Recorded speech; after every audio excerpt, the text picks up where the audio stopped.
Ai. Gente, então vamos dar início, tá? A nossa entrevista, né? Primeiro comunicar a todos que a entrevista vai ser gravada, ela não está sendo transmitida ao vivo, mas ela está sendo gravada e depois ela vai ficar disponibilizada, né?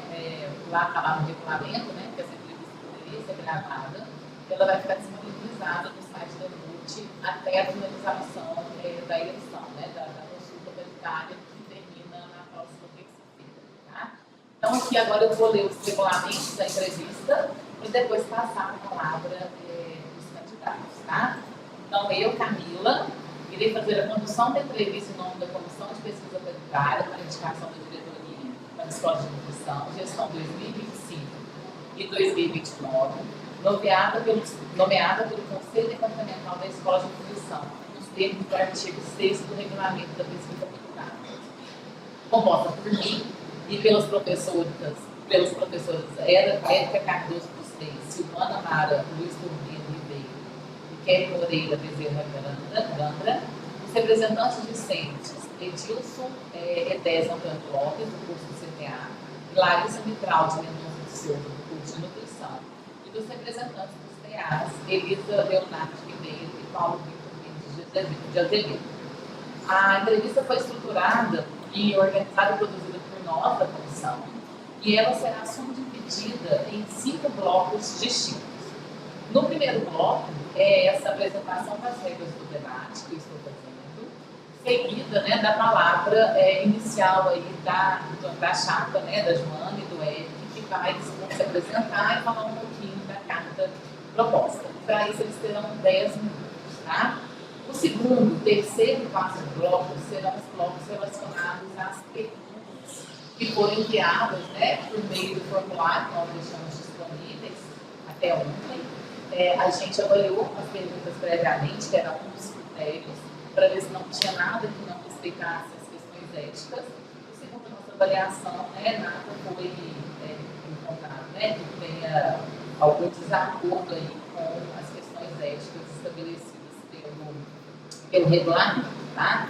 O primeiro desses blocos de perguntas serão as perguntas de discentes, tá? Cada segmento teria direito a 5 perguntas nos 5 eixos temáticos que nós estabelecemos, que foi condição de trabalho, infraestrutura, diversidade de outros, ensino, pesquisa e extensão, tá? Mas nos discentes a gente teve apenas um vídeo de uma pergunta. O bloco de discentes, a gente nem vai sortear, que vai ser essa pergunta, tá? No bloco referente às perguntas de docentes, a gente teve 5 perguntas enviadas, tá? Em 2 eixos temáticos, então como a gente tem esse limite, a gente vai, também não vai ter sorteio, a gente vai apresentar 5 perguntas. O quarto bloco, que é o bloco dos técnicos administrativos, nós tivemos um número maior de perguntas enviadas, em 3 eixos temáticos, então nós vamos fazer o sorteio dessas perguntas, né? E aí serão contempladas aí durante a entrevista 5 perguntas enviadas pelo segmento de técnicos administrativos. E o quinto bloco, que são as considerações finais dos candidatos, que também terá duração de 10 minutos, tá? Caso o tempo máximo de resposta para cada uma das perguntas é de 5 minutos, o Edilson vai ser o nosso homem do tempo, tá? E ele vai controlar o tempo para vocês responderem. Se vocês julgarem necessário, a gente dá um intervalinho entre um bloco e outro de 5 minutos, senão a gente vai contínuo aqui. A candidata a vice-diretora poderá participar com o Érico nas respostas, vocês vão se organizar aí em relação a responderem.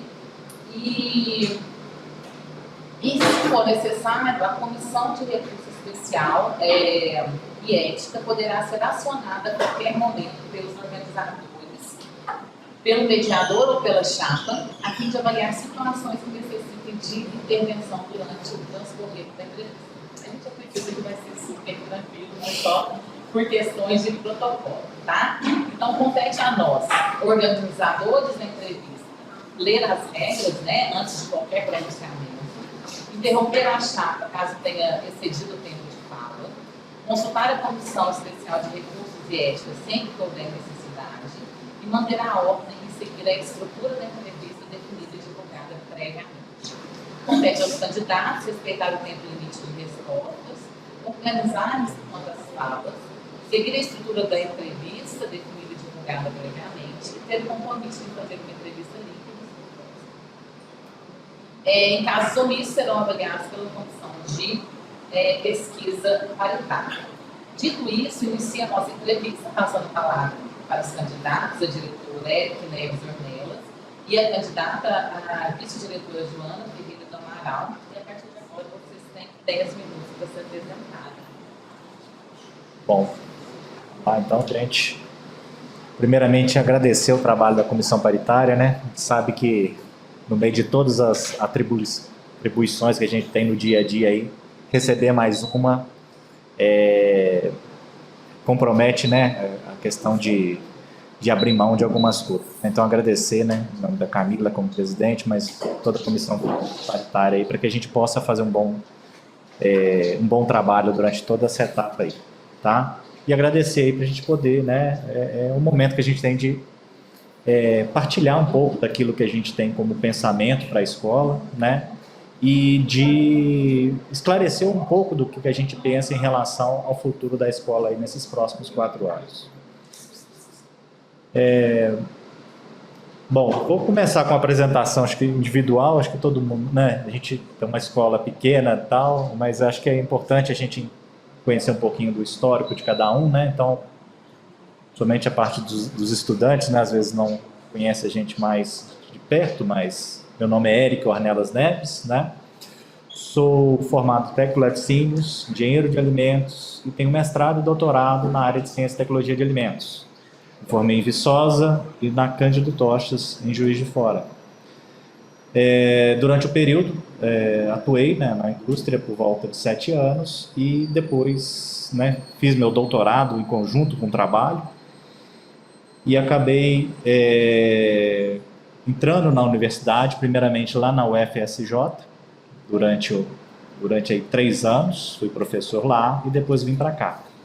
Antes de ser professor na UFSJ, tive uma passagem aqui, né, durante 2 anos como professor substituto. Então, de 2011 a 2013, aqui na escola também, né, dentro do DEALI, atuei aí como professor substituto. Então, aproveito aí a oportunidade, né, de ter participado de várias instituições, conversado, uma experiência de várias frentes aí de trabalho, né, que eu espero que a gente possa contribuir. Além disso, né, durante a minha graduação, eu tive a oportunidade também de fazer um intercâmbio durante 1 ano, né, em Montpellier. Então, isso traz uma experiência, uma visão de mundo aí que acho que vai ser importante para a gente contribuir, né? Principalmente nessa época que a gente está vendo cada vez mais a criatividade como um ponto importante, né? Joana. Bom, como o Eric falou, né, agradecer a comissão e a organização, né, já tive aí nessa posição de organizar uma consulta paritária recentemente, não é uma tarefa fácil, né, e apesar, né, da gente ter aqui na escola a colocação de uma chapa única, é muito importante, né, esses momentos em que a gente pode se colocar, né, mais abertamente para toda a comunidade da escola, para que as pessoas possam nos conhecer, né? Então, eu sou a Joana, sou ex-aluna, né, do curso de nutrição da ENUT, formei em 1999, também fiz o mestrado aqui na UFOP, no curso de Ciências Biológicas do NUPEB, no programa de pós-graduação, né, de Ciências Biológicas do NUPEB, e depois eu fui para o UFMG, onde eu concluí o meu doutorado, sendo posteriormente, né, 10 anos, tendo quase 10 anos, na verdade foram 9 anos e meio de dedicação ao ensino superior em uma instituição privada de Belo Horizonte. Depois eu prestei o concurso, né, voltei para o UFOP como professora efetiva em 2012 e estou aqui desde então, né, no Departamento de Nutrição Clínica e Social, entre, né, as duas duas grandes áreas que o departamento abarca, né? A minha área de conhecimento e de especialização é a nutrição clínica, onde eu já tive, né, a oportunidade aí de lecionar quase que todas as disciplinas, né, do grupo, dietoterapia, a introdução à nutrição clínica, a patologia da nutrição e sempre também no estágio supervisionado em nutrição clínica. Além disso, né, tenho experiência de ingestão, que eu trouxe um pouco, né, da minha experiência na instituição privada, tive a possibilidade de ser coordenadora de curso lá, e aqui na UFOP também já estive na chefia do departamento por 2 mandatos, né, então já é uma experiência que a gente consegue somar. E além disso, estou concluindo também uma etapa aí de 4 anos, né, também 2 mandatos, junto ao sindicato, né, dos professores, em 2 gestões de diretoria, que também traz para a gente, né, uma bagagem, não em gestão propriamente dita, mas uma bagagem de conhecimento da própria instituição, né, das políticas que regem o que a gente tem hoje, né, como possibilidade de funcionamento das universidades. Então, acho que isso pode, né, e deve contribuir bastante aí para que eu possa, né, estar junto com o Eric, tentando fazer a gestão melhor que a gente puder para a escola nesse período, né. Aí eu já queria iniciar falando um pouquinho da carta, Eric, e depois você complementa, pode? Pode, fala. A gente pensou, né, então, numa chapa que a gente deu o nome de Cada Voz Importa, pensando muito nessas experiências, né, que a escola tem tido ao longo do tempo e as nossas experiências pessoais também, de que nas dificuldades que a gente tem tido ao longo dos tempos, né, historicamente, dentro das universidades, com alguns momentos, né, melhores, outros não tão bons assim, como que a gente tem vivido, né, apesar de ter saído de um momento, acho que pior, a gente tem hoje, né, um governo que tem uma abertura política importante para a gente, mas ao mesmo tempo a gente vem vivendo uma restrição orçamentária que é contínua ao longo, né, aí dos últimos, talvez, 10 anos, né, desde 2014, uma redução orçamentária geral, né, das instituições de ensino públicas federais. E é sempre um desafio, né, para quem se coloca para a gestão essas situações. E esses desafios, a gente acredita que ele é melhor resolvido quando a gente tem uma construção coletiva, onde todo mundo tem a possibilidade, né, de expressar suas ideias, de colocar os contraditórios, para que a gente consiga elencar aquilo que é prioridade no momento e que a gente consiga trazer os retornos, né, mais efetivos aí para todos os segmentos, né, acadêmicos que estão aqui juntos, né, os estudantes, os tais e também os docentes. A gente sabe que a gente vai ter muita dificuldade nesse sentido, mas as propostas são de tentar as saídas coletivas, além, claro, né, da nossa disposição de buscar esses investimentos, esses recursos, junto à administração central, junto a outras possibilidades que se colocarem presentes aí. Aí, você completa os minutos. Ainda falta não, gente, então assim, a gente está vendo aí que a gente vai ter esse desafio pela frente, né? Orçamento, todo mundo já está ciente aí que vai ser um complicador, né? A universidade tem falado aí de várias situações que estão se complicando aí, principalmente com cortes e etc.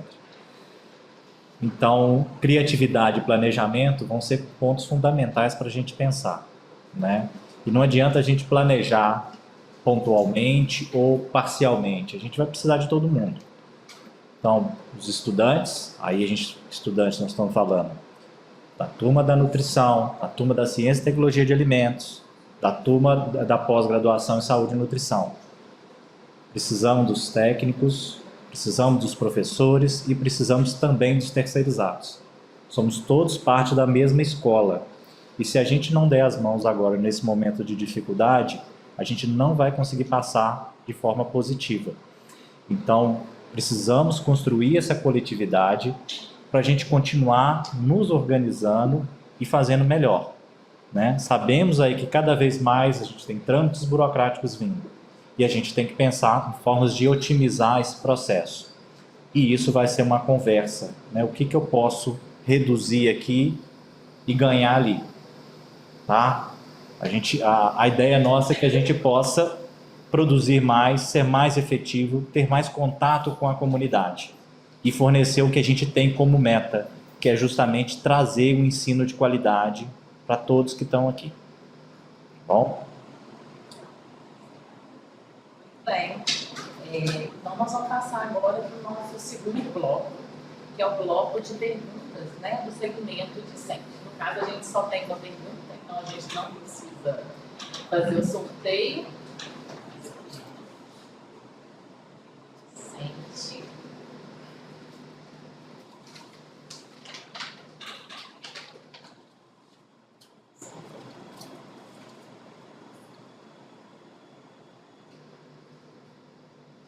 Gente, a pergunta, né, dos discentes, ela é referente ao eixo temático ensino, e é a seguinte: existe alguma proposta ou projeto para ajudar os alunos com as aulas e estágio, principalmente para aqueles que não conseguem fazer estágio em Ouro Preto ou região? Querem incluir novamente? De novo, deixa eu só. Existe alguma proposta ou projeto para ajudar os alunos com as aulas e estágio, principalmente para aqueles que não conseguem fazer estágio em Ouro Preto ou região? Já está mais relacionado ao estágio, né? Sim.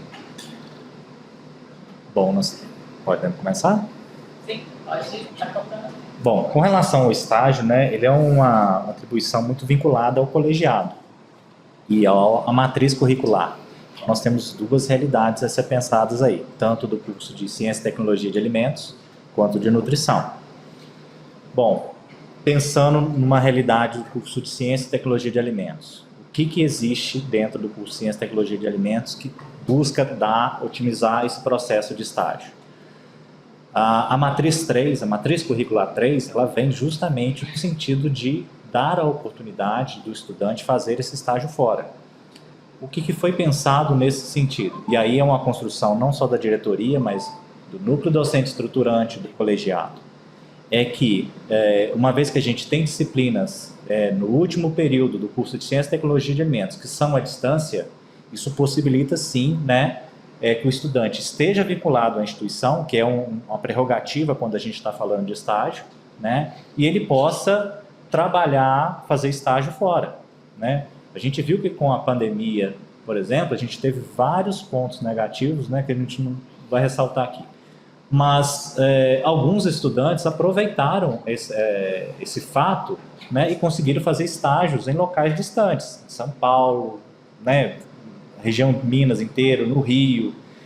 Então a gente verificou que a gente tendo disciplinas remotas no curso de Ciência e Tecnologia de Alimentos, isso possibilitou sim a gente ter uma condição de abrir portas, abrir asas, né, para os meninos na parte de Ciência e Tecnologia de Alimentos.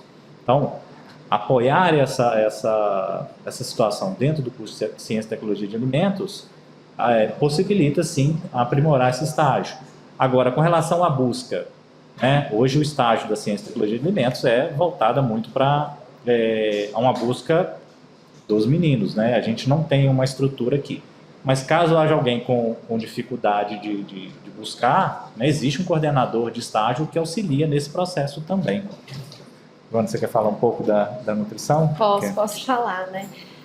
O curso de nutrição, ele, desde a sua estruturação, né, desde o seu início aqui na UFOP, é um curso que sempre teve uma característica de ter a necessidade, muitas vezes, de ter estágios fora de Ouro Preto e, muitas vezes, da própria região, né, dos Inconfidentes, as cidades mais próximas, Mariana, Itabirito ou outras, né, situadas mais próximas aqui da gente.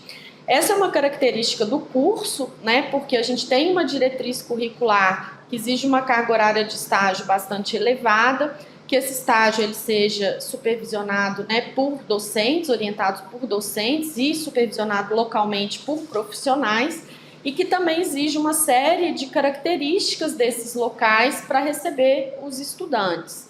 Então, nem sempre a gente tem, né, os equipamentos públicos ou privados que estejam disponíveis a oferecer o estágio e que apresentem essas condições na região mais próxima, né, da cidade sede, que é o curso, que é aqui Ouro Preto.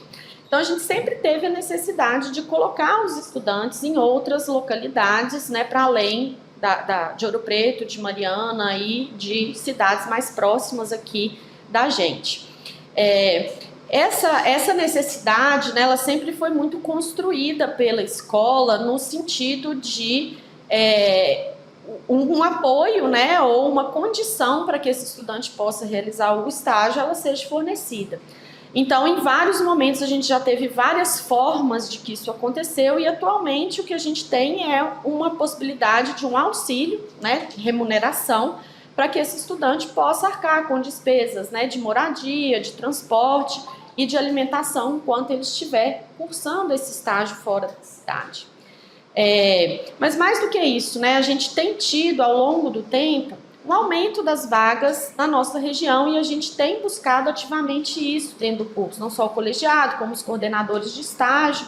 E exemplo disso é a abertura recentes, né, se a gente falar em temporalidade da existência do curso e da existência das vagas, né, aqui na própria Santa Casa de Ouro Preto, são parcerias, né, que tem um tempo aí que é bem menor do que a existência do curso, Mariana, muito recente, né, outros hospitais e locais, né, prefeituras, eventualmente, que a gente, ou empresas que a gente busque mais no entorno. Mas, mesmo assim, a gente sabe que a nossa região, a nossa cidade é uma cidade pequena, muitas vezes ela não vai ter esses equipamentos, e isso é um dificultador, mas que a gente tem tentado trabalhar nesse sentido, para aqueles estudantes, né, que precisem fazer o estágio fora, a gente consiga alguma espécie de auxílio para que isso possa ser viável. Vamos lá para o próximo bloco de perguntas, né? Porque agora são as perguntas dos docentes, tá?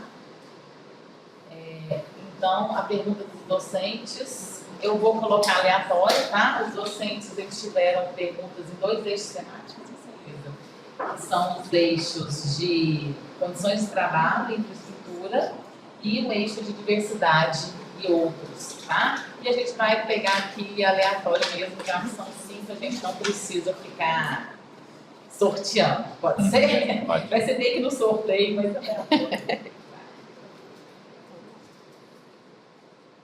Bem, a primeira pergunta é sobre condições de trabalho e infraestrutura. Quais aspectos vocês acreditam que podem ser melhorados para diminuir o retrabalho dos docentes? Você quer começar? Bom, gente, retrabalho é algo que a gente tem que... crítico, né? E frustrante. Você pensar em fazer algo e depois ter a notícia de que precisa ser refeito por problemas de documentação, assinatura, ou o caminho foi inadequado, é triste, né? Mas para que a gente evite isso, o que a gente pode pensar é que, primeiro, a gente tem que acordar caminhos para que os processos sejam feitos. Pensar formas de que o trabalho seja, a comunicação do fluxo seja para todos. Então, o usuário que vai executar aquilo, ele tem que ter ciência quais são os caminhos, quais são os documentos necessários. Algumas vezes a gente consegue reduzir a burocracia, né? Quando a gente fala de normas lá da gestão da qualidade, né, dentro das disciplinas da gestão, o retrabalho é sempre algo crítico. E a forma que a gente tem de fazer isso é mapeamento de processos, é discutindo processos.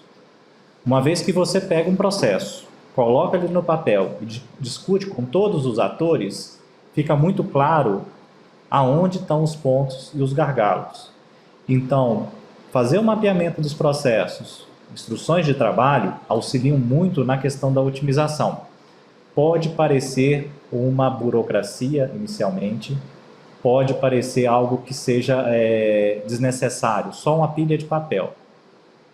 Mas, em muitos casos, ajuda, e quando é bem feito. A gente pegar uma instrução de trabalho, e discutir com todos os atores, entrar num acordo de como a coisa deve ser feita, auxilia todo mundo. E ainda mais que nós temos um problema sério na instituição pública, que é a questão da rotatividade. Não quer dizer, eu e o Joano, nós estamos nos candidatando aqui para a diretoria, mas daqui a 4 anos vão ser outras pessoas, né? Então, sim, isso acontece em vários cargos, colegiados, acontece nas chefias, nas comissões.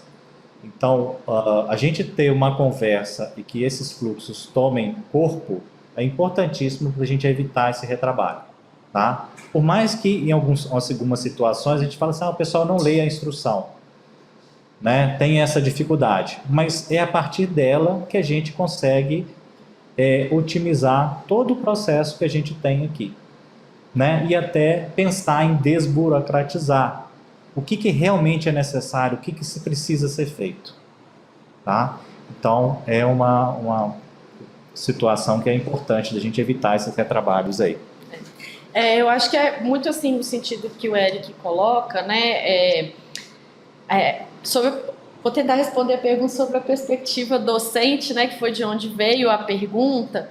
Eu acho que o docente da instituição pública, por ele ter diferentes atribuições, especialmente, né, aí vamos citar as 3 principais, que são os apoios, né, do tripé, que a gente sempre fala, né, do ensino, da pesquisa e da extensão, a gente acaba transitando, né, em ambientes que são muitas vezes diferentes, né, então a gente tem que se relacionar com a própria unidade, com as pró-reitorias, né, que são de cada um dessas áreas, né, dessas grandes áreas aí onde a gente vai empenhar a nossa força de trabalho, e por muitas vezes esses fluxos que o Eric comentou são diferentes entre elas, né, e a gente tem que, além de ter esse conhecimento do fluxo, muitos são diferentes e às vezes a gente acaba, né, sendo obrigado a fazer uma coisa e às vezes fazer outra de novo, né? Então, a forma de resolver isso é bem isso que o Eric pontuou, né? E eu gostaria de dar um exemplo prático que a gente tentou implantar no DENCS e que funcionou bem, né, durante a minha gestão, que foi padronizar um modelo de relatório de atividades, por exemplo, que o docente preenche uma vez e que depois, na hora de fazer o relatório anual da unidade, a gente consegue extrair os dados desse mesmo documento, evitando, por exemplo, um retrabalho de ter que perguntar para o professor de novo tudo aquilo que ele fez, né? Isso se repete na pós-graduação, né, na extensão, na pesquisa, a gente tentar criar instrumentos que agreguem, né? Claro que não depende só da gente na unidade, mas o que cabe aqui dentro a gente pode tentar fazer isso, né? E é proposta nossa nesse sentido.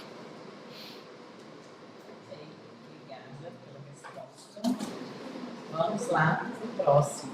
De novo um pouquinho. Docentes, condições de trabalho e infraestrutura. Como a nova gestão da diretoria da ENUT se posicionará sobre as questões relacionadas ao mínimo de horas-aula? Bom.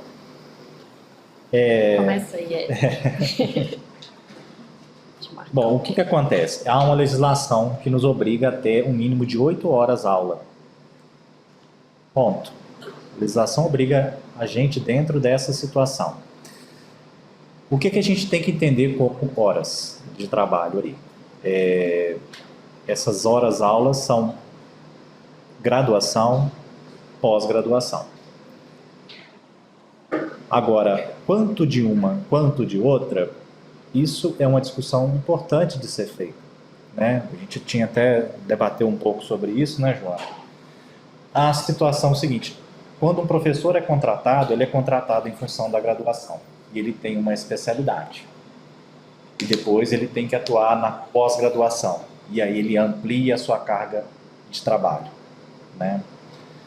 Então, assim, a gente precisa, dentro da estrutura de planejamento, pensar como organizar a nossa força de trabalho para que a gente possa não sobrecarregar aquele que está na pós-graduação, mas, ao mesmo tempo, não deixar descoberta a questão da graduação. E quando eu falo não deixar descoberta, é porque, muitas das vezes, nós somos contratados como especialistas, né? Eu tenho minha área de especialidade dentro da graduação, Dificilmente vai ter outro professor que vai conseguir assumir aquela minha atividade. Então, como é que a gente vai trabalhar isso? Nós não podemos sobrecarregar todo mundo.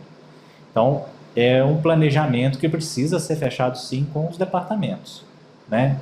Distribuir para que todo mundo possa contribuir nesse processo. E isso vai para além das aulas, né? A gente tem que pensar que nós temos pesquisa, nós temos extensão, nós temos administração. Então, isso é um ponto da questão da atividade de trabalho, tá? O que a gente tem, né, eu acho que assim, é uma questão que eu gosto muito quando vai tocar nesse assunto de comparar.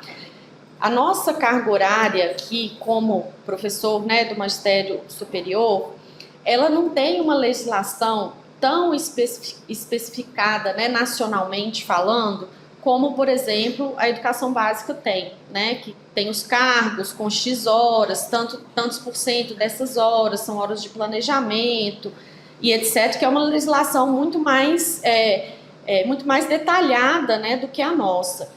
Apesar da gente ter, né, a legislação aí das dedicações de 20, 40 horas de dedicação exclusiva e algum indicativo nacional, né, dessas cargas horárias didáticas, né, entre aí 8 e tem algumas variações de algumas resoluções, as instituições, né, até pela característica de autonomia, cada uma adota uma forma, né, vamos dizer assim, de fazer essa distribuição.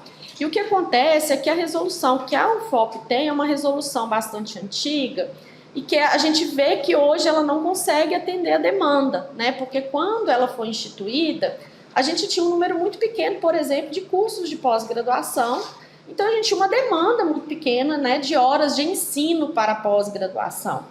Então, a nossa resolução atual ela não contempla muito bem essas questões, né? Então, acho que assim, houve entre o ano passado e início desse ano, uma tentativa aí, né, de reformulação dessa resolução por parte da Pró-Reitoria de Gestão de Pessoas, que foi meio esquecida, né, durante o correr desse ano, mas que tomou um caminho que é um caminho que a gente acha que é um caminho interessante, né, que é haver o debate entre as partes para que a gente possa estabelecer esses limites máximos e mínimos, mas nada impede que a gente possa fazer um movimento, inclusive anterior, né, na própria escola, entre os dois departamentos, um pouco nesse sentido, de tentar fazer uma equalização, né, de distribuição dessa carga horária dentro dos departamentos, de forma que contemple, como o Eric falou, né, não só as questões, né, relacionadas ao cumprimento das horas da graduação, mas que permita aqueles professores que já estão envolvidos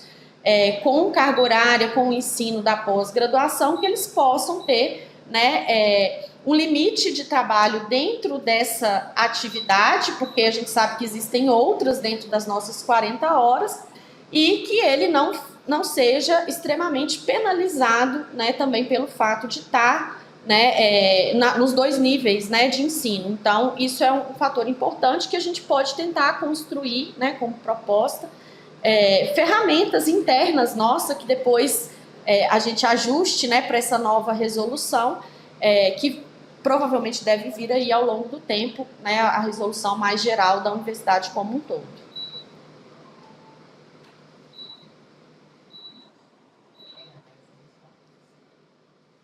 Quer dar uma respiradinha? Não, por mim tá tranquilo. Tá tranquilo.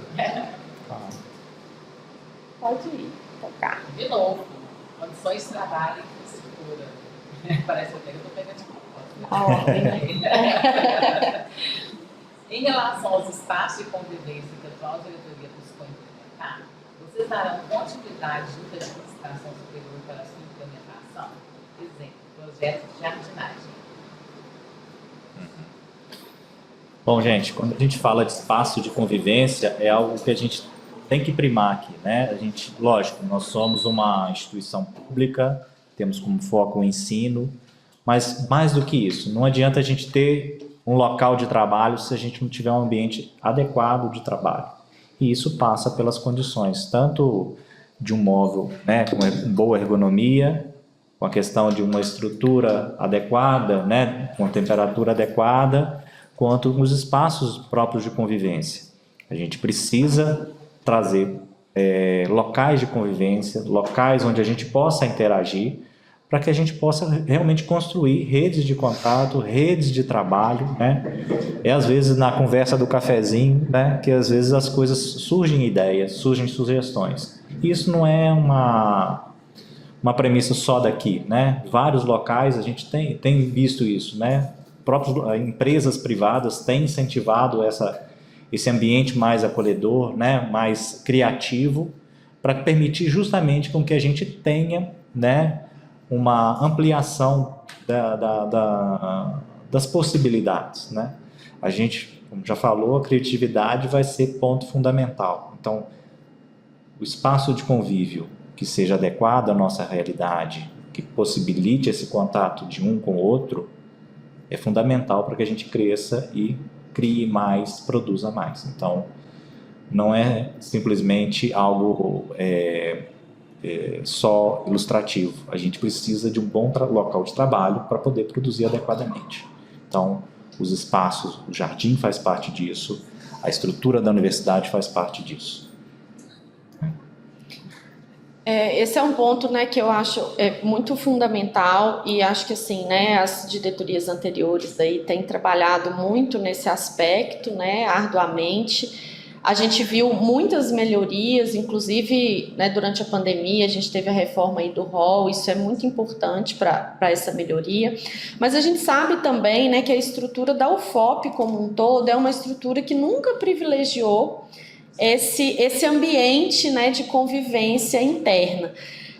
Então a gente às vezes esbarra nessas limitações do próprio espaço que a gente já tem disponível, né?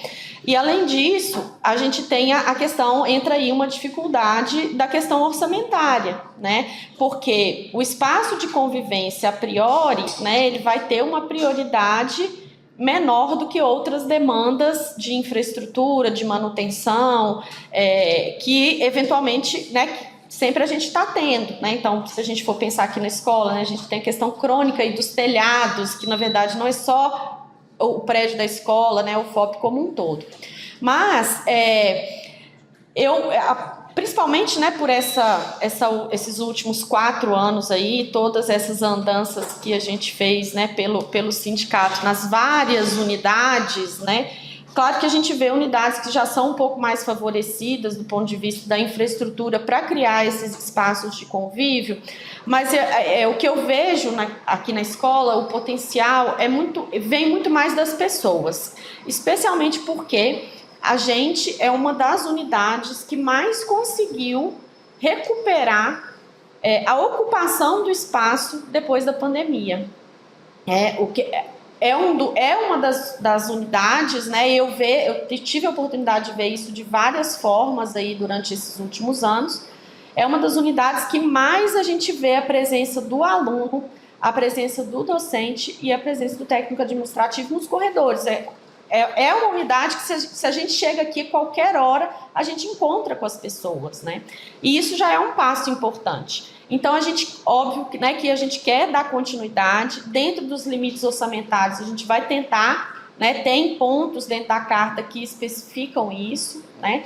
E, de forma criativa, tentar ocupar os espaços que a gente tem. Então, a gente pensa em algumas pequenas ações que podem ser feitas com apoio, por exemplo, dos centros acadêmicos, na disponibilidade, né, de alguma atividade ou alguma instrumentação que possa fazer com que o aluno que precise ficar na escola, né, durante o tempo, que tenha intervalos, ele tenha coisas para fazer que são mais coletivas e que ocupem esses espaços, né? Não vai dar tempo da gente falar muito detalhadamente sobre algumas ideias, mas elas são muitas e a gente pode construir muitas outras a partir desse diálogo, né, e da escuta das pessoas que estão envolvidas, né?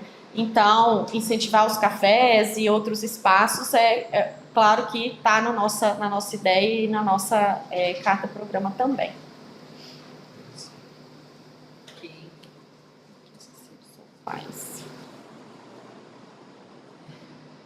Gente, condições de trabalho e infraestrutura, eu acho que só isso não é problemático, né?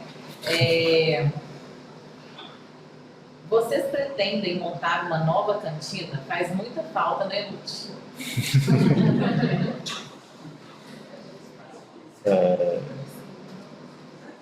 Olha, Vou ser bem direto, não. Sabe por que não, gente? Para se ter uma cantina, a gente precisa ter uma estrutura. A gente precisa ter organização, a gente precisa ter formas de conduzir isso. E da forma, por exemplo, eu não sei se a proposta era fazer junto com os fundos de formatura e tal, eu não sei se quem fez essa proposta fez pensando nisso. E isso pode ser uma faca de dois gumes. Por quê? É um empreendimento, é uma organização. E a gente vê que os fundos de formatura cada vez estão se organizando de formas diferentes. Das últimas vezes, o que estava acontecendo? A gente tinha estudantes, às vezes, da escola de nutrição, mas tinha o pessoal da farmácia, educação física, né, usando desse espaço também. Qual que é a preocupação em relação a isso? Os nossos alunos, a gente tem um treinamento de boas práticas, a gente sabe que eles estão seguindo as regras de boas práticas, ou pelo menos buscando fazer aquilo. Mas ali, dentro daquela estrutura que a gente tinha, por exemplo, era impraticável a gente trabalhar da forma que estava. Né? As próprias condições de higiene, de boas práticas, aquilo tudo que a gente falava dentro de sala, na hora que a gente ia buscar ali, não estava sendo seguido. Então, vocês imaginam a preocupação nossa de bater uma vigilância sanitária aqui, né, e vir interditar a cantina aqui. Então, acho assim, a gente tem mais do que qualquer outra unidade, nós temos um compromisso sério com a questão da produção de alimentos, né, e a gente tem que primar por isso. Então, se a gente não tem condição de dar uma estrutura adequada, né, ter condições de garantir a qualidade e a segurança para o consumidor, a gente não tem condição de manter essa estrutura hoje. Né? Eu acho que a gente precisa ter áreas de convívio, a cantina era importante para uma área de convívio. A gente, né, quanto diretoria hoje, acho que vocês como professores já escutaram várias vezes a questão do iogurte da escola de nutrição. Nós temos um nome com iogurte aí que é, né, levado pelo Bering e o Reginaldo agora também aí, né, que fazem esse iogurte, né, e mantém a fama desse, né, e ficou saudade, né? Então, assim, a gente tem outras possibilidades, fazer outras coisas que podem, né, levar, né, esse produto e a gente conseguir arrecadar, mas dentro da estrutura que são organizadas hoje as comissões de formatura e a estrutura física que a gente tem disponível, eu acho, a princípio, não. Acho que não, a gente não tem condição de segurar essa situação ainda. Pelo menos pelos próximos 4 anos, né? Porque com a estrutura que a gente tem aqui hoje, né? Acho que é complicado abrigar um espaço como uma cantina, especialmente pensando nesse aspecto que o Eric debateu um pouco aqui, que seria uma cantina comercial, né? Onde você tem venda de produto e etc.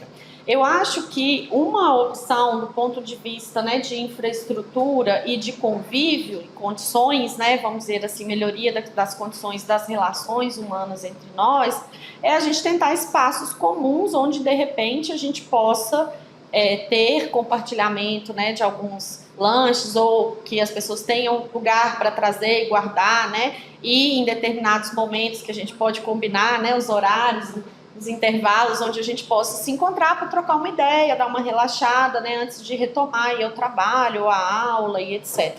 São questões que podem ser pensadas, mas que a gente tem uma estrutura física hoje que está um pouco limitada nesse sentido, porque a gente não tem ainda um projeto de expansão pensado, né, para a escola nesse sentido, e a área física que a gente tem hoje, ela está muito bem ocupada e distribuída aí, né, toda com uma utilização assim muito intensa, né, de cada 40 centímetros quadrados aí, de que é uma lajotinha aí do nosso piso, né? Então, acho que são questões que a gente tem que construir e quem sabe, né, fazer parte aí, talvez a gente possa até iniciar isso futuramente, se for um desejo, fazer um projeto que futuramente possa gerar de novo um espaço de cantina comercial dentro do prédio, mas a princípio, né, viabilidade para isso em 4 anos é realmente um pouco limitada. Acho que a gente tem que pensar em outras alternativas, né, de melhoria da condição de trabalho, de infraestrutura, nesse sentido da convivência e da cantina.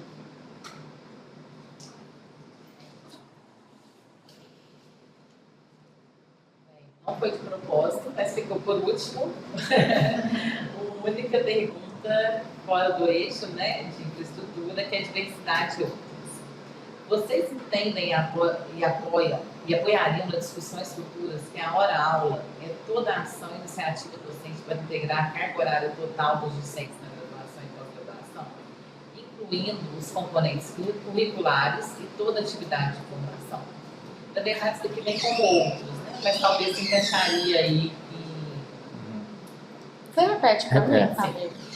Vocês entendem e apoiariam nas discussões futuras que hora-aula é toda a ação e iniciativa docente para integrar a carga horária total dos docentes na graduação e pós-graduação, incluindo os componentes curriculares e toda atividade de formação?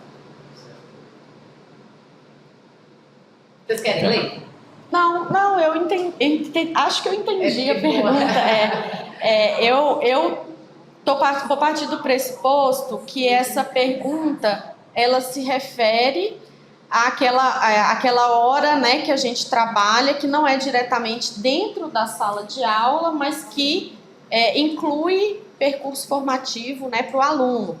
Por exemplo, né, a carga horária que eu estou orientando um projeto, né, de extensão dentro da área que o aluno está participando, que eu estou orientando esse aluno, e isso é uma atividade de formação para ele também, né? Eu entendo que no nosso sistema, né, na nossa organização de trabalho, a organização que a gente tem, e a subdivisão entre 20, 40, né, 40 horas de dedicação exclusiva, e tendo que dividir essas horas, né, principalmente dentro desses 3 eixos, ensino, pesquisa e extensão, eu entendo que toda hora trabalhada, ela é uma hora de formação, de forma direta ou indireta, né? Isso é uma discussão que é realmente muito ampla, né? Acho que as atividades formativas, elas são hora-aula, né? Mas que para que a gente delimite sobre isso, a gente precisa debruçar sobre isso, esmiuçar o que é cada atividade, qual é a hora aplicada diretamente a esse ensino, né, seja em qualquer nível, graduação ou pós-graduação, para que a gente tenha resoluções ou mesmo, né, normativas que a gente possa delimitar o que é isso, né, porque senão também fica uma coisa que é muito ampla, né, as nossas atividades dentro da universidade, elas são muito amplas, e todas elas, de certa forma, refletem muito diretamente ou mais ou menos diretamente na formação do aluno, né? E pensando nisso, não só a hora do professor, né? Não só a hora aula do professor, não só a hora orientação do professor, mas a hora de dedicação, por exemplo, de um técnico de laboratório, né? Esse profissional, quando ele está ali junto com o professor, montando uma aula prática, acompanhando os estudantes, ele também está fazendo parte do processo formativo, né? E a hora dele não é hora aula, né? Porque ele não é o docente responsável, mas ele está contribuindo com esse processo também. De forma mais direta, né? Como dei o exemplo do técnico administrativo do laboratório, mas também todo técnico administrativo que está na gestão, ele está o tempo inteiro trabalhando, por exemplo, para viabilização, né, das disciplinas, para que as disciplinas aconteçam, para que, né, se para aquela atividade fim há necessidade de um transporte, para que aquele transporte possa acontecer, né, não só o TAI, mas o docente que está na gestão também está o tempo inteiro fazendo esse tipo de trabalho. Então, essa discussão, né, de hora-aula, o que é atividade docente, o que é atividade de ensino, ela realmente é uma discussão muito ampla, né? E não é só a gente que tem essa dificuldade, não. Ela perpassa, né, muitas instituições de ensino. E a gente tem que pensar um pouco sobre isso, né? Eu acho que a gente tem que refletir muito mais, não só em pensar em contabilizar tudo como hora-aula, mas que a gente tenha uma capacidade de realmente atribuir aquilo que é da atividade docente a ele, né, ao técnico a ele, e a gente construir processos onde a gente, de fato, consiga realizar as nossas atividades dentro daquela carga horária total, né, prevista ali, que seja 40 horas ou 20, a depender, né, da situação, ou 30 em alguns casos, né, a gente consiga adequar as atividades para que, de fato, né, as horas dedicadas aos processos que contribuam com a formação, elas sejam prioritárias ali, né, e que a gente valorize essas horas. Mas não acho que elas têm que ter uma valorização diferente da hora de sala de aula, por exemplo, porque é o tempo da gente. A gente é pago pelas 40 horas fechadas, né? Então, se houvesse uma diferenciação, né, de valor de hora-aula no salário, até acho que justificaria uma ação nesse sentido. Acho que é muito mais trabalhar essas sobrecargas e essas distribuições que acabam, às vezes, trazendo esses conflitos internos que incomodam, né, alguns colegas. Eu acho que isso vai muito também em função de como a universidade mede o trabalho do docente também, né? Então, assim, trabalhar essa situação, né, de forma mais geral e com a instituição, e pensando no que pode ser feito aí para que, assim, todo o trabalho seja contabilizado, na verdade, né? Nós temos a planilha, por exemplo, do CPPD, por exemplo, né, que é uma forma de mensurar. A gente tem que pensar que essa planilha do CPPD, ela tem que conversar, né, para fazer essa mensuração aí, tá bom? Bem, pessoal, a gente terminou agora o bloco de perguntas dos docentes, do segmento docente. A gente tem a possibilidade, de acordo com as regras, né, da entrevista, de dar um intervalo de 5 minutos. Vocês gostariam de um intervalinho, principalmente vocês? Então, vamos marcar 5 minutinhos aí e a gente retorna com o bloco 4, que são as perguntas dos técnicos administrativos. Aí a gente pode juntar o 4. Aí junto com o 4, que é só finalizar. Tá ótimo. A gente fala muito.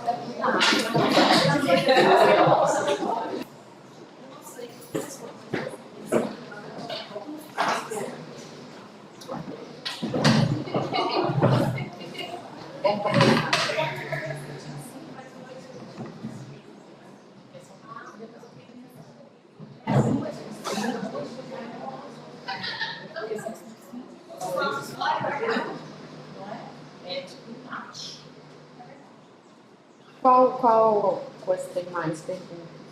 Tem de condições de trabalho. 6 condições de trabalho.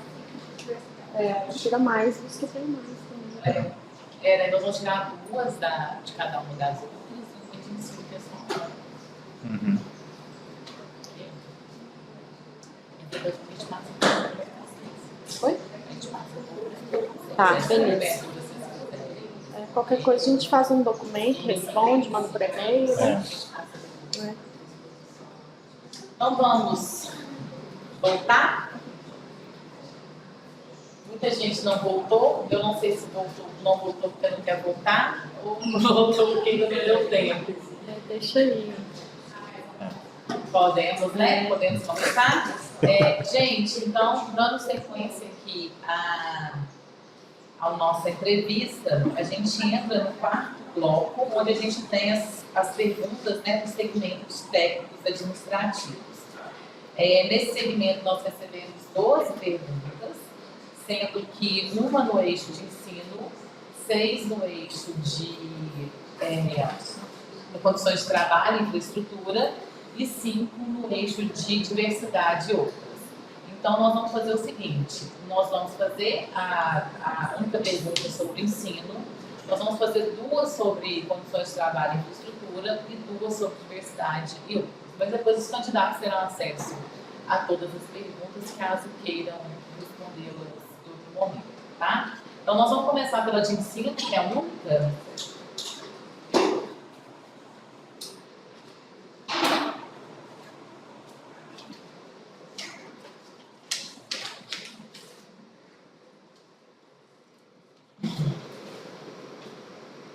Como a chapa pensa em atuar para que a NUT possa ser uma referência na qualidade de ensino, seja na graduação ou pós-graduação? A pergunta ela foi enviada, né, pelo técnico administrativo Bruno Nogueira. Bom, gente, ser referência, ter reconhecimento, a gente precisa, a princípio, pensar em ter conhecimento, né? As pessoas precisam conhecer, né? A nutrição já tem uma longa data, um longo caminho e tem um conhecimento e reconhecimento por isso, né? Ter um ensino de qualidade reconhecido, né, a gente precisa se mostrar, a gente precisa estar em locais, a gente precisa estar junto da comunidade, a gente precisa mostrar nosso trabalho. E aí parte da questão da gente se expor, a gente colocar nossa cara a tapa em locais, né? Ter reconhecimento de qualidade, é preciso que a gente atue como profissional, atue, né, nossos alunos alcancem locais de trabalho, né, postos de trabalho, né, que mostrem a qualidade desse ensino.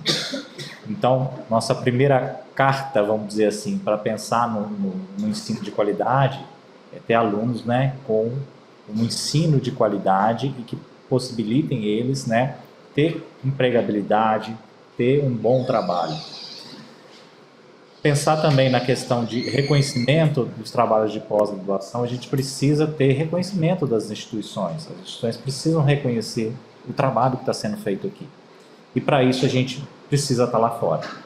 Não adianta a gente fazer um excelente trabalho aqui dentro se a gente não for lá fora e mostrar a nossa cara, mostrar o nosso trabalho, mostrar a nossa capacidade, tá? A curricularização, eu espero que vá ajudar muito a gente nesse processo, né? A gente, né, tá forçando a gente a entrar em contato com a comunidade.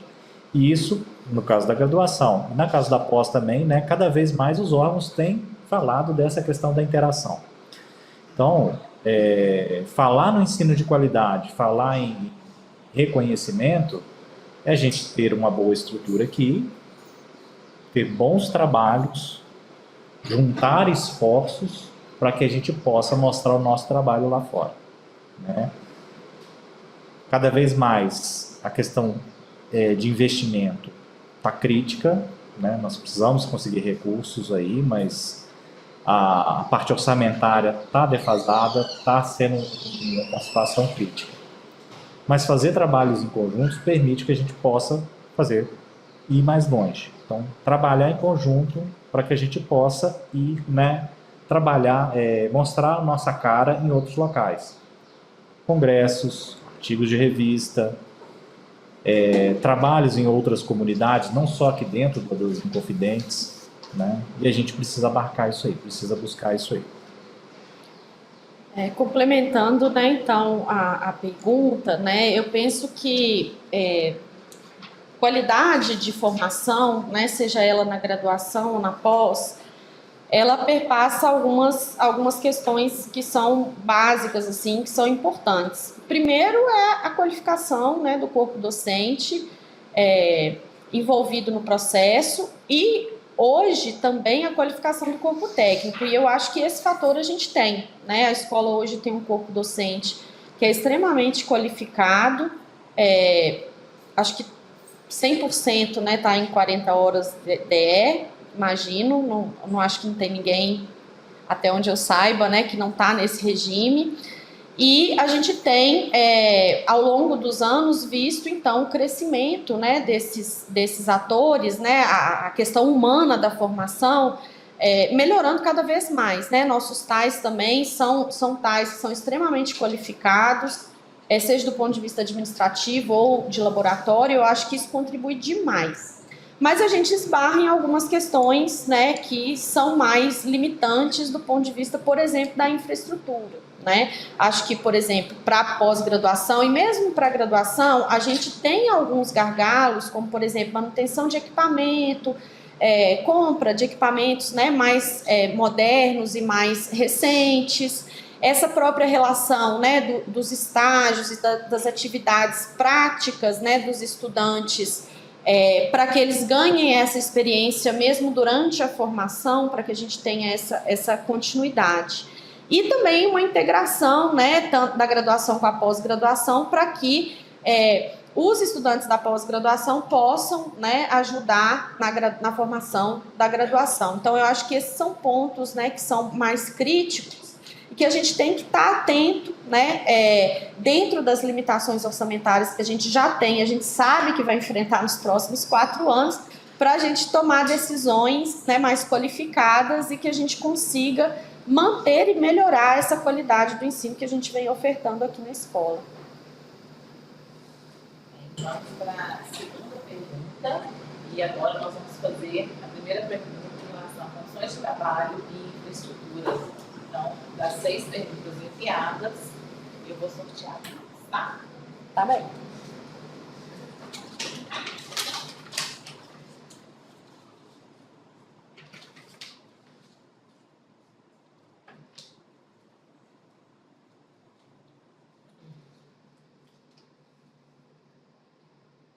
Como será o acesso dos tais em suas diferentes demandas com a direção do ENUT? Como será o acesso dos tais, dos técnicos administrativos, em suas diferentes demandas com a direção do ENUT? A pergunta também ela foi enviada pelo Bruno Nogueira. Só o Bruno fez pergunta. Bom, pessoal, eu acho assim, nós estamos numa unidade pequena em relação, se a gente for comparar com a Escola de Minas, comparar com o ICEB, né, nós temos uma unidade pequena. Isso favorece o nosso contato diário, né, aqui na escola, físico. A gente também tem os meios de comunicação, né, para quem está trabalhando remoto também, que a gente pode utilizar, né, e aí redes de WhatsApp, chat do Google, né, e-mail e tudo. Então, assim, nós temos uma série de formas de comunicação. Uma coisa que a gente sempre fala, né, acho que o grupo mais organizado aqui dentro da escola de nutrição são os técnicos, né? Então, com relação à conversa, alinhamento das demandas e tudo. Então, assim, o acesso, ele é aberto, a gente sempre conversa, né? Então, assim, a proposta é que isso continue, a gente converse, troque ideias, discorde, concorde, né? Mas que a gente possibilite uma melhora das condições de trabalho, né? A gente tem que construir algo, igual a gente está sempre falando aqui. A gente vai ter que usar da criatividade porque o orçamento é limitado. Temos trabalho a ser feito. Precisamos fazer melhorar algumas coisas com relação ao trabalho. Mas a gente precisa saber de quem está ali na ponta, para quem está fazendo esse trabalho ali. Então, são os técnicos, né? Então, as soluções também vão vir, né, nessa construção, tá? Então, o acesso é a partir do diálogo, tá? Assim, não tem muito o que complementar não, né? Acho que eu vou me abster de usar o tempo todo para a resposta. Acho que é isso, né? Parte de um princípio da organização que a gente tem do ponto de vista de organograma mesmo, né? Então, cada técnico aí dentro do seu espaço, seja departamento, colegiados e etc., também apresentar essas demandas, mas dessa organização coletiva, né, de cada ou setor ou de grupamento, né, de demandas que são mais comuns, como, por exemplo, os laboratórios, ou as secretarias e outras né, demandas, outras divisões, vamos dizer assim, né, de tarefas que são mais afins entre si, que a gente possa discutir essas demandas de forma coletiva, no sentido de enxergar essas prioridades e as necessidades mais urgentes, pensando que a gente vai ter limitações de executar, né? Muitas delas a gente não consegue executar da forma que a gente gostaria, em função de limitações que a gente tem, muitas vezes de infraestrutura, do próprio espaço já existente, ou até mesmo do recurso mesmo, que a gente sabe que muitas vezes, né, para melhorar precisa investir dinheiro mesmo, né, falando de recurso financeiro. mas dentro do possível a gente tentar ajustar essas demandas, né, dos setores específicos aí do trabalho técnico para que cada vez a gente tenha um ambiente mais confortável e mais adequado para o trabalho. Eu acho que é um pouco disso, né? Não sei, tem funcionado assim na diretoria atual, mas não pensamos uma forma específica dessa comunicação, mas eu acho que nesses formatos, né, onde as pessoas se agrupem e agrupem essas demandas e apresentem de forma coletiva, a gente vai estar sempre, né, à disposição para receber. E aí não só dos técnicos, né, dos estudantes também, de preferência de forma coletiva, né, e dos professores. Então, acho que todo mundo.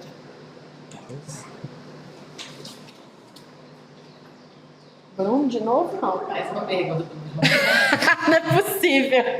Não foi só ele que enviou, mas não foi sorteio, mas você sai nas dele, viu, gente? Também uma pergunta sobre condições de trabalho e infraestrutura.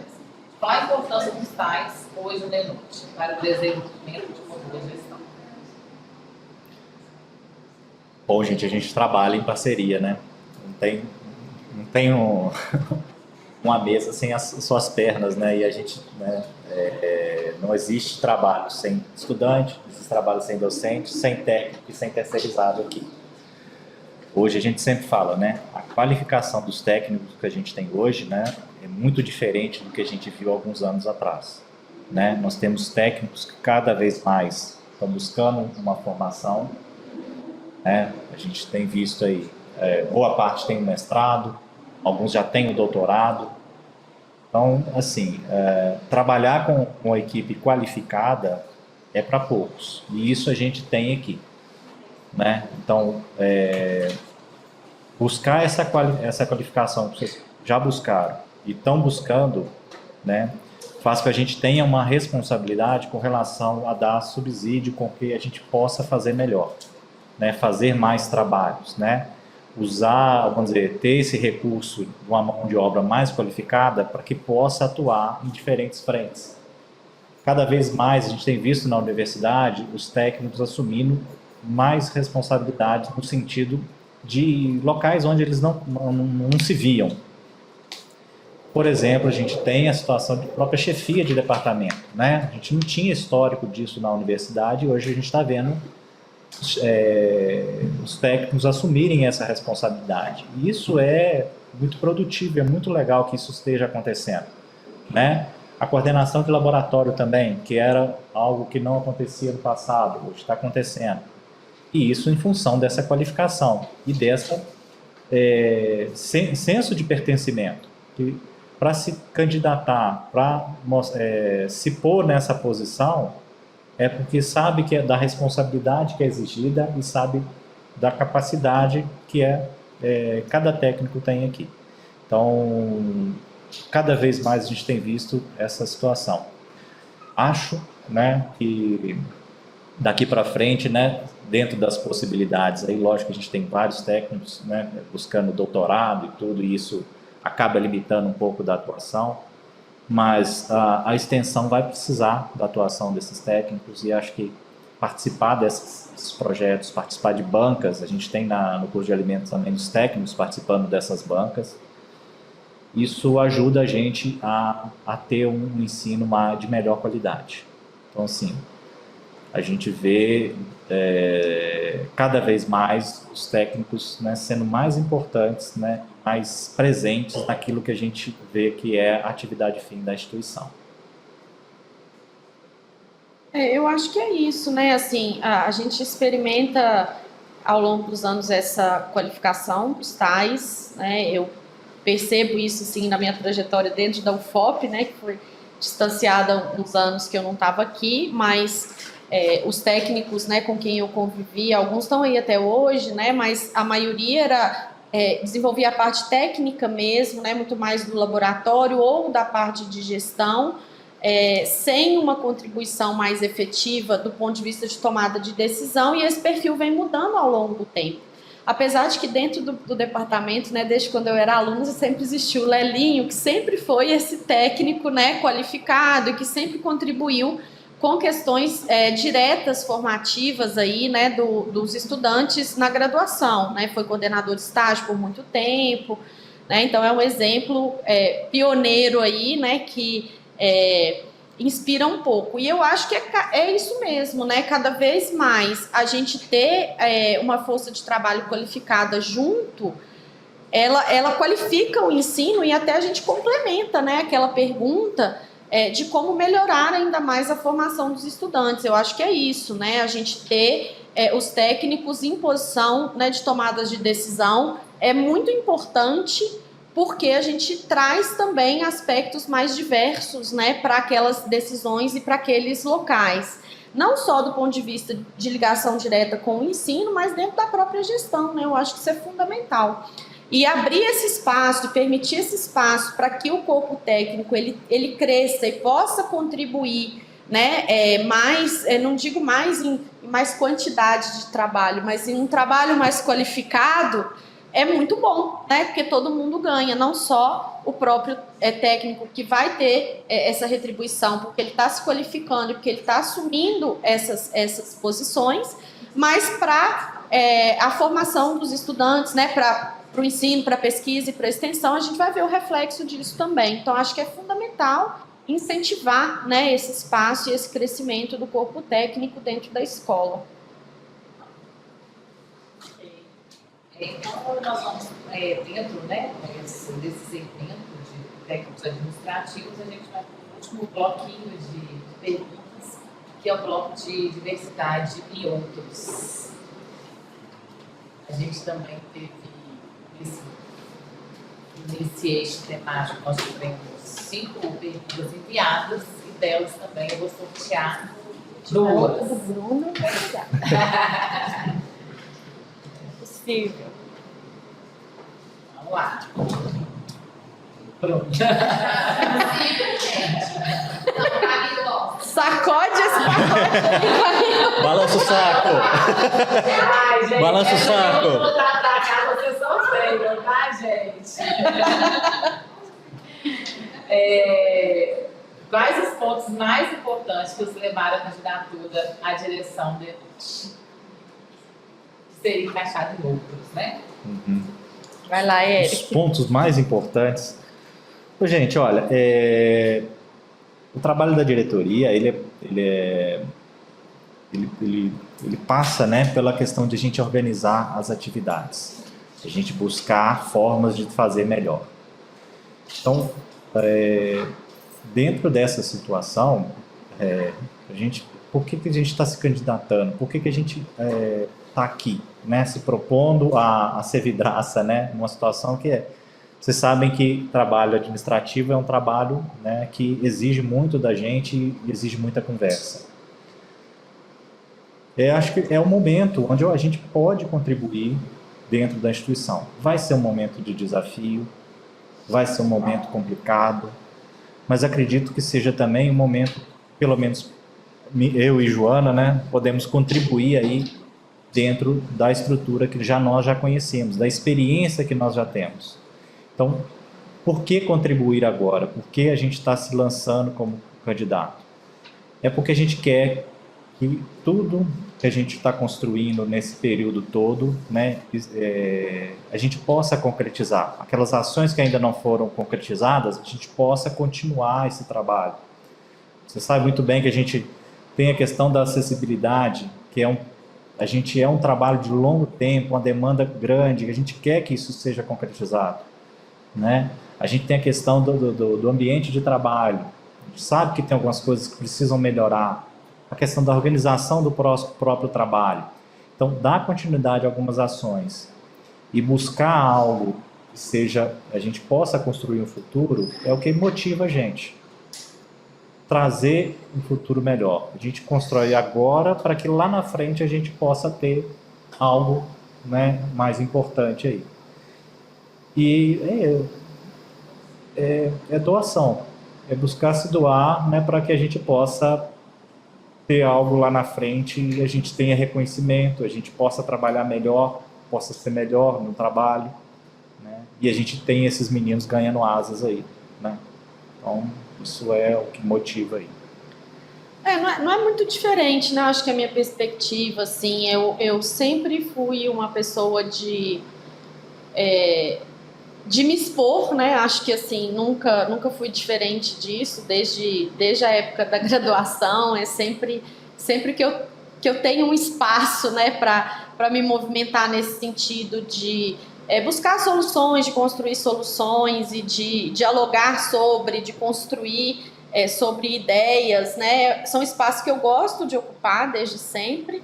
Por algum período da vida eu meio que achava que não, mas agora eu acho que eu já reconheço que eu sou...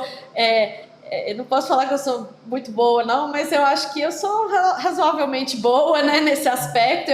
São coisas que eu sei fazer, que é meio que uma habilidade mesmo, não foi nada muito construído, não, mas que eu acabei lapidando ao longo do tempo por essas várias experiências que eu coloquei aqui, né, no começo da minha trajetória.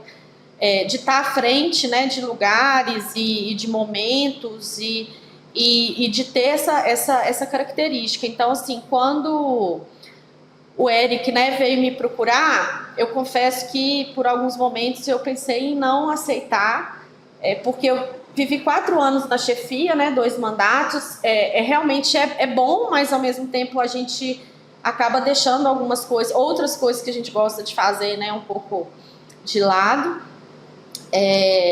E eu também ainda estou terminando o envolvimento, né, com a ADUFOP, com o sindicato, e vai acabar emendando uma coisa na outra, que era algo que eu não estava muito planejando, mas também entendi que é um momento difícil, né, que a escola precisava das pessoas e que a gente não via muita movimentação, né, no interesse, e entendi que era um momento que eu também poderia contribuir nesse sentido, né, mais de contribuir com isso, mas também aprender um pouco desse outro lado, né, da gestão para além do departamento, de uma unidade, com uma construção de relações mais diretas, né, com a administração superior da universidade, aprender um pouquinho mais, né, sobre a UFOP, sobre os processos, sobre as questões, até para a gente pensar sobre e tentar propor mudanças no sentido de melhorar sempre, né, a condição aí de trabalho e de que a gente possa ter, né, dentro da universidade. Então é mais ou menos nessa ideia, né, sabendo que é difícil com pouco recurso, mas a gente está aí para se apoiar, né? Então a ideia foi mais ou menos essa. Não tem assim uma razão muito específica, não. Acho que é uma construção mesmo, né, e uma necessidade de continuar buscando alternativas diferentes. Ok. Gente, já que vocês estão achando que eu estou viciada aqui no Bruno, eu peço a alguém que não seja da comissão para... Cláudio, tira aqui pra gente. Vai aqui. O Bruno fez todas as perguntas. Ele lá, tá vendo? Não tem jeito de não ser as perguntas dele, não. É só ele que fez perguntas.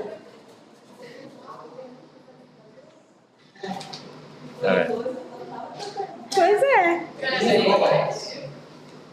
Não tem jeito mesmo,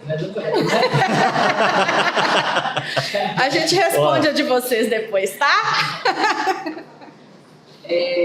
Considerando as especificidades dos departamentos que compõem a DUT, qual o papel do DEAB e do DENS na condução da DUT? Bom, a escola é um corpo, né? A gente tem perna, braço, cabeça e etc, né? Não pode ver sem cada uma dessas partes aí. Então, assim, os departamentos, eles têm um trabalho fundamental de organizar atividades, né? Do dia a dia, de recursos humanos, de infraestrutura, e executam grande parte das atividades aí, né? Então, assim, a diretoria, ela tem que basicamente trabalhar em consonância. Não adianta a gente achar que o departamento vai trabalhar sozinho ou a diretoria vai pôr alguma coisa. Então, os departamentos são fundamentais para o dia a dia da escola e assim a diretoria também. Então, o papel de cada departamento, né, de organização desse departamento, impacta diretamente no fluxo de atividades que a gente tem no dia a dia. Buscar harmonizar isso, acho que é o papel da diretoria. Buscar formas de a gente otimizar, criar, ampliar tudo que a gente pode fazer aí. Tá? Eu penso muito assim, né? Uma unidade, eu acho que o nome, né? Unidade é um nome bem interessante, né? Para a gente pensar nisso. A gente é uma unidade, né? Uma unidade que produz algumas coisas, né? Então a gente produz formação aqui de 2 cursos de graduação, né? 2 níveis de pós-graduação, além de outras, né? Se a gente pensar aí nas atividades de extensão, como formação, né? E instrução da comunidade, por exemplo. E os departamentos, né, eles são alicerçados dentro das especificidades, né, da construção do conhecimento. Mas, na verdade, o que importa é a soma, né? Então, acho que o papel da diretoria é a gente identificar as especificidades para que a gente possa direcionar as ações de forma que os departamentos consigam, de fato, né, colocar essas especificidades em prática, né? Então, a oferta de disciplinas, a oferta das questões que são específicas de cada departamento, dando esse espaço, né? E para isso, um departamento também tem que conhecer o outro. Eu acho que isso é muito fundamental. Não dá para ser muito separadinho, né? Tipo, a diretoria conversa com um, conversa com o outro. É preciso haver o entendimento do que é a diversidade das atividades para que a gente possa consensuar sobre energias, recursos, né, para que as atividades possam efetivamente ser executadas. Então, na verdade, eu acho que os departamentos eles são fundamentais, porque sem eles, né, não tem essa construção. Sem a gente ter com a clareza o que cada departamento, qual que é a obrigação de cada departamento ali oferecer em termos dessa estrutura, né, a gente não consegue formar essa unidade que é a escola. Então, eu acho que é o trabalhar coletivo, mas não no sentido de massificar e unificar, de valorizar as diferenças e as diversidades, né, de cada área de conhecimento, para que elas efetivamente se integrem na prática, né, na prática no sentido da construção do conhecimento e do ensino para os estudantes, né, da graduação e da pós que estão aqui. Então, acho que isso é fundamental. E aí eu colocaria não só os departamentos, mas também o colegiado da pós-graduação, né, que acaba fazendo uma função dupla aí de administração e gestão de ensino, mas que também está integrado nessa estrutura, né, e que a gente precisa girar junto para manter essa construção da unidade que é a escola. Então, é fundamental, né, a atividade dos departamentos e o funcionamento deles para que a escola se construa. Então, a diretoria precisa disso, né, precisa trabalhar junto com os chefes, precisa trabalhar junto com o colegiado da pós, né, precisa trabalhar junto com essas estruturas que fazem a escola rodar a comunidade. Eu acho que o propósito é um pouco esse, né, a ideia de gestão é um pouco essa aí. É isso. Ok.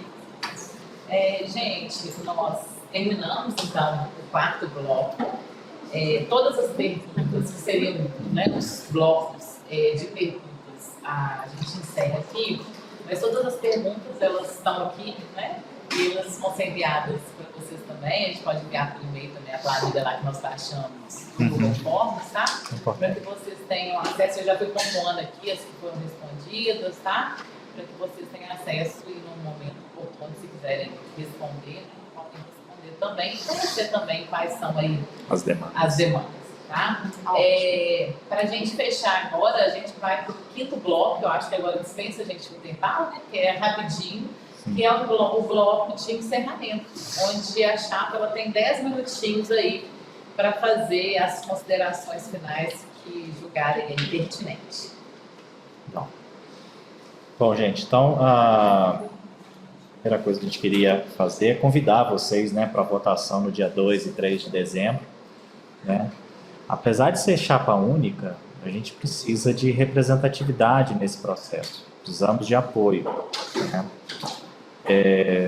Então, assim, votar, apesar de ser chapa única, votar no dia 2 e no dia 3 é importantíssimo para que a gente possa mostrar a força da escola de nutrição. E aí, queria contar com esse respaldo de todos vocês, né, para que a gente possa levar o nome da escola e levar esse nome, né, pautado, né, baseado, né, nessa representatividade. Então, por favor, votem na gente, né, para que a gente possa, né, trazer esse respaldo. Bom, dentro do que a gente, né, abordou nesse tempo todo aqui, a gente convida também a ler a carta programa, né? Nós temos aí um período até segunda-feira, né, que vai à eleição, mas é o início da construção de um período aí que vai durar 4 anos. Não acaba aqui o diálogo, não acaba aqui em momento nenhum as proposições, pelo contrário, é momento de a gente rever, ver o que está sendo feito de bom, o que é válido a gente continuar, né? A gente acho que fez bastante coisa aqui, né, como diretoria, como chefias, como colegiados. A gente construiu durante esses 4 anos aí muitas coisas que eu acho que evoluíram, a gente fez a gente fazer melhor. Então, eu acho que algumas coisas a gente precisa continuar, né? E isso, né, esforço, é trabalho de todo mundo. A gente busca, né, a gente precisa trazer agora, nesse momento de maior dificuldade orçamentária, a questão da criatividade, do planejamento. Nós temos condição de melhorar dentro dessa situação. Falamos da questão da instrução de trabalho, falamos da questão de local de trabalho que precisa ser adequado. A gente falou aqui da questão de nos organizarmos, sermos, né, fazer melhor, né? A gente tem sempre condição de fazer melhor. E aí, para fazer melhor e chegar mais longe, levar o nome da escola, levar o nome daquele trabalho que a gente está fazendo aqui, vai depender da gente unir força. Então, nós somos 4 segmentos, né? Mas a gente não pode pensar como 4 grupos separados. A gente precisa saber que nós temos professores, os docentes, né? Temos os técnicos, temos os servidores terceirizados, temos os estudantes. Se a gente não unir forças, a gente vai chegar só ali na esquina. Então, a gente precisa trabalhar em conjunto, precisamos planejar, precisamos discutir e agir. Se a gente deixar para discutir quando, vamos dizer, as ações precisam ser tomadas, dificilmente a gente vai chegar no consenso. Então, a gente precisa pensar num planejamento antecipado, uma organização das demandas, pensar num planejamento estratégico, para que a gente possa, em momentos onde a gente precisa agir, saber qual a melhor direção, qual o melhor caminho para atender todo mundo. E outra, precisamos abrir asas aí, precisamos levar o nome da escola para fora. Fora de Ouro Preto, fora do estado, fora do país. Nós temos capacidade, nós temos condições técnicas para isso. Precisamos arrumar as formas e o caminho. Então, precisamos sim trabalhar junto para conseguir isso. Tá bom? Joana. Eu queria mais uma vez agradecer, né, a comissão, a oportunidade de estar aqui podendo falar com quem está presente, com quem vai assistir, né, a gravação. Reforçar, né, a importância da votação nessa condição da gente ser uma chapa única, né? Eu acho que isso muitas vezes desanima e leva as pessoas, né, a falar assim, já está tudo resolvido, mas a votação, né, eletrônica, pode fazer sentadinho, ninguém tem que levantar, né, em lugar nenhum, então está mais tranquilo. A gente tem feito essa semana aí um esforço para conversar com todo mundo, ainda não conseguimos chegar em todo mundo, né, mas especialmente com os alunos, mas eu queria pedir, né, um reforço para vocês, para os colegas professores, mas para os técnicos também, que têm, né, essa possibilidade aí durante ou as aulas práticas ou durante as visitas dos alunos, de reforçar a importância, né, da eleição, de ler a carta programa, de contribuir agora ou depois, né, e de se organizarem nesse sentido, em torno, né, do CEAS e de outras organizações, das próprias estruturas, né, de organização de turmas, para que possam cobrar da gente e trazer ideias, né, para essas melhorias que são tão necessárias para a nossa condição de convivência e de trabalho. Principalmente aquelas que não dependam tanto, né, dos recursos, que a gente consiga fazer só com readequações ou com replanejamento, né, de formas, né, de fluxos, para que a gente melhore cada vez mais a nossa qualidade de trabalho, a nossa interação entre nós, porque eu acredito muito nisso, né, eu que estou aqui na escola, né, entrei em 95, a gente acompanha o corpo docente, né, as pessoas que foram nossos professores, tiveram a oportunidade de se qualificar durante o processo, né, durante o se fazer professor, pesquisador. Hoje a gente já vê os colegas, né, eu também já cheguei aqui mais formada, mais preparada, então a gente tem um corpo, né, humano de técnicos e professores muito bom do ponto de vista técnico, né, e de capacidades. O que a gente precisa é de ideias para tentar canalizar de uma forma mais fluida e menos truculenta do ponto de vista, né, das burocracias que crescem mesmo que internamente, para que essas atividades elas possam se expandir e as pessoas, né, trabalharem de fato a maior parte do tempo delas dedicando para aquilo que é a especialidade delas, né? A dedicação a um projeto, seja de pesquisa ou de extensão, a elaboração, né, de processos aí dentro dos laboratórios, dentro das secretarias. Eu acho que esse é um pouco o caminho, né? Essa que é a ideia central, né, de construir a chapa com o Eric, juntando essa experiência que já vem sendo feita na escola, eu acho que assim, de forma muito bem feita nos últimos anos, mas também trazer, né, ideias novas e fazer um pouquinho aí dessa renovação, que ela é importante, né? É importante a gente circular entre esses espaços, né? Então, acho que isso é fundamental, a gente pede, então, e conta, né, com o apoio de todo mundo, para fazer, né, dessa consulta uma consulta que seja uma consulta representativa, significativa para a escola, para que a gente possa construir esses próximos 4 anos, assim, da melhor forma possível, né? É isso que eu espero, né? Espero realmente poder contribuir nesse sentido.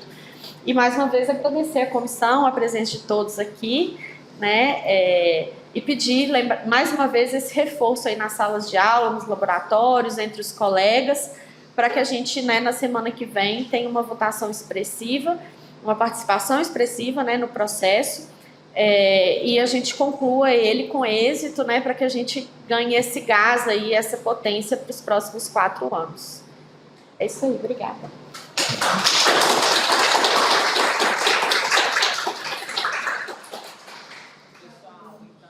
Que Joana já convidaram muito a votação, né? Eu vou reforçar aqui, acho que quem está presente está muito ciente, mas talvez o pessoal que vai nos assistir. Nós, da comissão, a gente tem tentado fazer um movimento, mandando mensagens, e-mails, mensagens via WhatsApp, via grupos, né? Com tanto discentes como docentes, cartazinhos, né? Quanto nós vamos continuar fazendo esse movimento.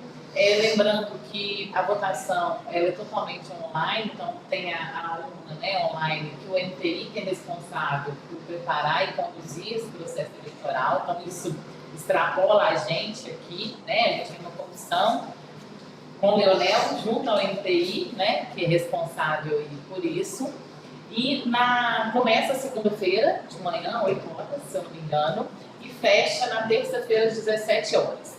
Todos os votantes receberão e-mail do NTI com acesso à urna e orientações para a votação. Então, é importante ficar atento aos e-mails, né? Até com a fala de vocês, eu pensei que segunda e terça-feira vão dar aquelas salas aí falando, gente, entra no e-mail para os alunos, né? Acho que os docentes e técnicos acho que vão ficar aí mais atentos, mas a gente sabe que os alunos a gente tem que fazer um movimento com eles, senão acaba passando mais despercebido, né? E é isso, gente. Convido a todos a participar, né? Que agora a gente finaliza a nossa pesquisa paritária de chapa única na terça-feira, né? Obrigada aí pela participação de todos. Quem enviou pergunta, quem está presente. Obrigado, pessoal. Obrigada, gente. Valeu, gente. Tá.